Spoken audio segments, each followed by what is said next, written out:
खतरनाक बात क्या है कि सेंट्रल गवर्नमेंट महिलाओं के नाम को लेकर अपना यूनिफॉर्म कोड को थोपना चाह रही है, इसलिए उसका पूरा खतरा है। अगर आप यहाँ पर यूनिफॉर्म सिविल कोड के नाम पर किसी चीज को इम्पोज करेंगे तो ये उसकी डाइवर्सिटी और प्लुरलिज्म को खत्म करके रख देगा। मुल्क की तमाम कम्युनिटी को और मुख्तलिफ मजहबों के मानने वालों को एक लाठी से हाँकने की तजवीज इंतहाई गलत, नामुनासिब और मुल्क को तोड़ने वाली, मुल्क की इत्मीनान और सुकून की फिजा को खत्म करने वाली है। हम इस मुल्क के अंदर 1300 साल से रह रहे हैं और अपने इस्लामी सिविल कोड के साथ रह रहे हैं। इसलिए हम लोगों ने ये फैसला किया कि इस सवालनामे का बाइकाट करेंगे और हम लोगों का ये पहले से फैसला है कि हम लोग यूनिफॉर्म सिविल कोड की मुखालफत करेंगे। ऐसा महसूस होता है अगर आप सिर्फ मुसलमानों की नजर से देख रहे हैं तो ये बहुत गलत है।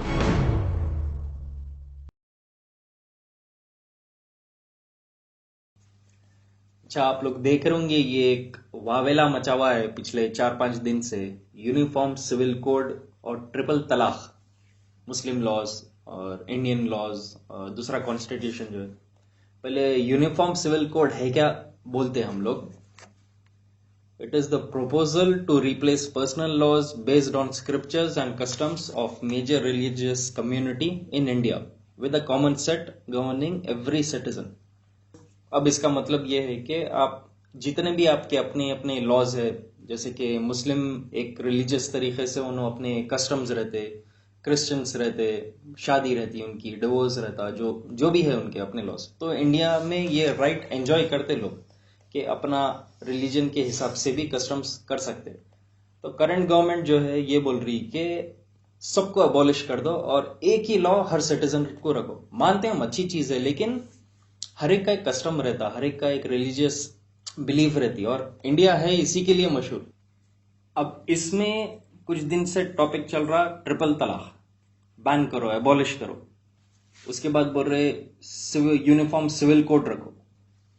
हाँ, तो जैसा भैया बोले अभी कि यूनिफॉर्म सिविल कोड बोले तो अपने जो करंट लॉज है जिसमें पूरे कस्टम्स वो सब आते हैं, कस्टम्स मतलब डिफरेंट रिलीजन्स के डिफरेंट कस्टम्स रहते हैं ना, तो उसके हिसाब से जो अपना कॉन्स्टिट्यूशन बनाया गया उसको वो पूरे लॉज को हटा देके एक पर्टिकुलर लॉ ला देते, जिससे क्या है मुस्लिम रहो, सिख रहो, हिंदू रहो, कुछ भी रिलीजन का रहो, उसको एक ही लॉ फॉलो करना पड़ता। अब देखो भाई, इंडिया सेक्युलर कंट्री बोलते हैं, सबके राइट्स मतलब रहते हैं यहाँ, राइट टू इक्वालिटी और अपना बेसिक फंडामेंटल राइट है, right to freedom of religion है, तो अपने सब रिलीजन प्रैक्टिस करना है। अब ये जो यूनिफॉर्म सिविल कोड है इसमें क्या हो रहा बोले तो अपने शराय जो शरीयत के लॉज है अपने मुस्लिम लॉज, उसको भी ये लोग रिप्लेस कर देना चाह रहे हैं। अब ये क्या है, ये लॉज हम लोग को इसलिए अफेंड होता अगर यूनिफॉर्म सिविल कोड आ गया, क्योंकि ये अल्लाह से दिए गए हुए लॉज है, ये अल्लाह का लेजिस्लेशन है।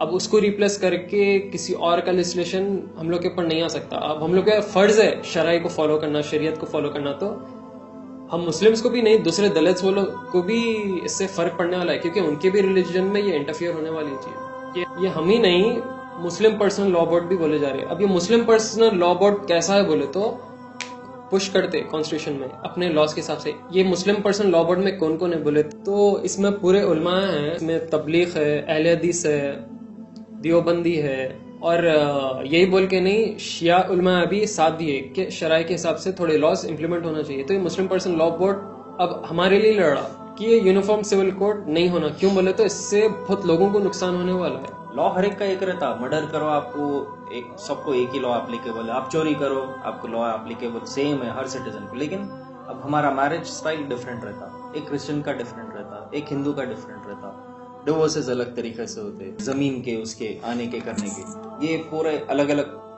तरीके रहते हैं। हर रिलीजन में बेटी को एक हिस्सा मिलता, बेटे को एक हिस्सा मिलता, हर एक का डिफरेंट फॉर्मेट है। डिवोर्स भी हो रहा, तो इसके अंदर ऐसा बोल रहे कि इद्दत पीरियड, एक एग्जांपल देते हैं, लड़का अगर लड़की को इस्लाम में डिवोर्स करा तो लड़की 4 मंथ्स तक फिर मैरिज नहीं कर सकती। उसका ये है विजडम हमारे पास के she could be pregnant divorce के हो सकता, पता चल जाता 4 महीने में, उसके बाद she is free to marry anyone.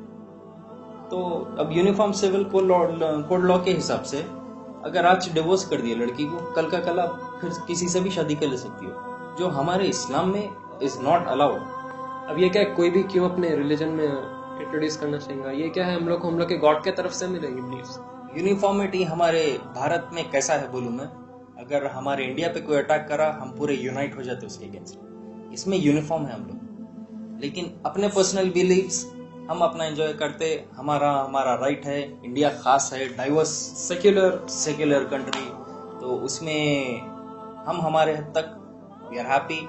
आप अपना लॉ जैसा चल रहा वैसा चलने देना, मगर इम्पोज करके हमारे रिलीजियस बिलीव्स हटा देना बोले तो एकदम घर में घुस के भाई हटा दिया वैसे चीज है। ये क्या है, ऑफेंसिव है ये हम लोग के लिए। क्योंकि पेपर में हम लोग देख रहे थे इतने फार्मर्स अभी मरे, अभी अच्छे दिन तो 2 साल हो गए, आ रहे अभी अच्छे दिन, और सब हो रहा है अभी। सक्सेस रेट अभी कोशिश में ही है, तो वहाँ तवज्जो देने की जगह गवर्नमेंट जो है इंडिविजुअल तरीके से टारगेट करना शुरू करे। तो ये क्या है मालूम में, एक पुरानी पॉलिसी डिवाइड एंड रूल। आप सब में फसाद करते रहो, आप अपना मजे में बैठते रहो। तो हमारा मोटिव यही है वीडियो बनाने का कि हम चाह रहे कि आप लोग जो भी देख रहे reject uniform civil code law. ये अपील कर रहे हैं हम आपसे, stand up for your right. बिल्कुल आप ठहरो, वरना हमारा जो मुस्लिम पर्सनल लॉ बोर्ड है उनका रिजेक्ट कर दे रहे बात करना। अब इसमें क्या है बोले तो ये हम बस मुस्लिम बोल के एक अकायद का नहीं बोल रहे, इसके अंदर सलफी, देवबंदी, तबलीग, शिया, सब उलमाया मिलके मुस्लिम पर्सनल लॉ बोर्ड में शामिल होके वो लोग अपील कर रहे गवर्नमेंट को। तो इसमें अपना काम क्या है बोले तो अपने को साथ देना है अपने को।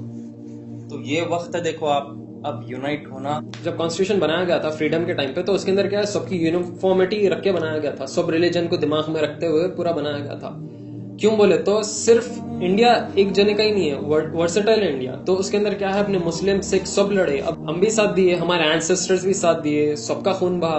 अब अपना भी खिलाफा मूवमेंट रहा, इस्लामिक मूवमेंट रहा, कई मुस्लिम फ्रीडम फाइटर्स है जो लड़े और अपना खून बहाए फ्रीडम के लिए। तो इसमें क्या है, मुस्लिम का भी हक बनता।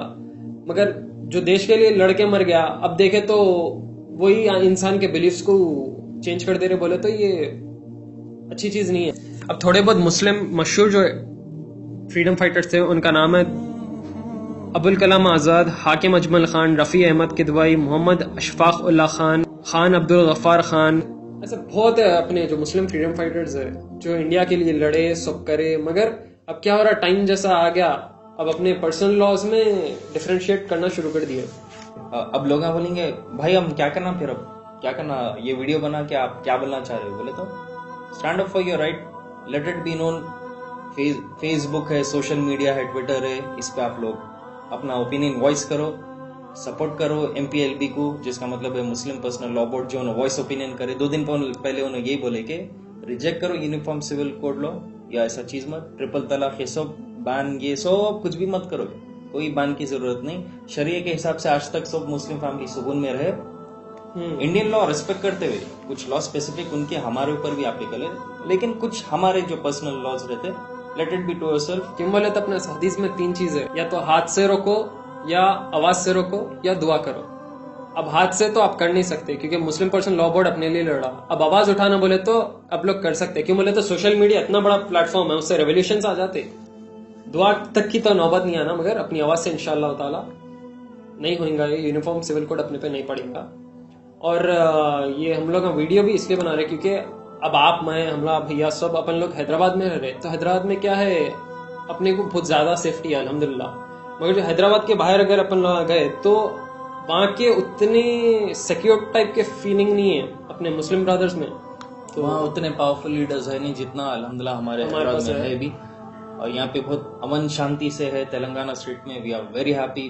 तो सिर्फ आपके लिए नहीं, आपकी फैमिली के लिए नहीं, जितने भी तमाम मुसलमान हैं अपने इंडिया में, उन लोग सबके लिए आवाज उठाओ आप लोग। इंशाल्लाह तकरीर भी है ना, वेडनेसडे को तकरीर भी है ना।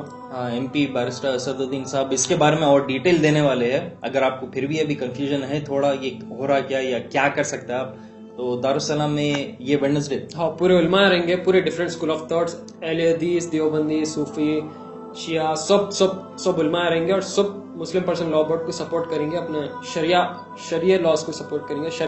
तो इस वक्त पूरे बैरियर्स आप लोग हटा दो, support each other as a community, क्योंकि हम मुस्लिम बोल के नहीं, Hindu, Christian, Dalit, Sikh, it will be a wise decision. आप लोग सपोर्ट करो इस चीज को, तो इंशाल्लाह ताला पूरे आवाज उठाएंगे। अब हमारा काम हो गया, हमारे पास एक प्लेटफॉर्म था, हम लोग वीडियो बना दिए, पोस्ट कर दिए, इंशाल्लाह जितना हो सका हम लोग पेज पे पोस्ट करेंगे इसके बारे में। अब आपकी बारी है इंशाल्लाह।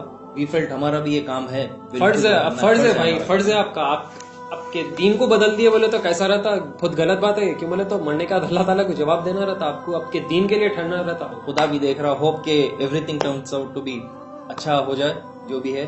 बस आप लोग की आवाज उठी, आप लोगों का सपोर्ट रहा, बहुत कुछ हो सकता। फेसबुक ये मीडिया आप लोग इतना सब यूज करते हैं ना, इंस्टाग्राम, उस पर यूज सोशल मीडिया, आपके ओपिनियन वॉइस करो। इंडिया में आपको राइट है, तो टेक केयर, माशअल्लाह।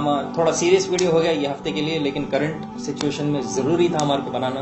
रात के 3 बज रहे, और फर्दर वीडियोस भी वो आगे आते जाएंगे जो लोग रिक्वेस्ट कर रहे हैं इंशाल्लाह। बाकी के जो वीडियोस है फिर करेंगे हम। चलिए, अल्लाह हाफ़िज़। खुदा हाफ़िज़।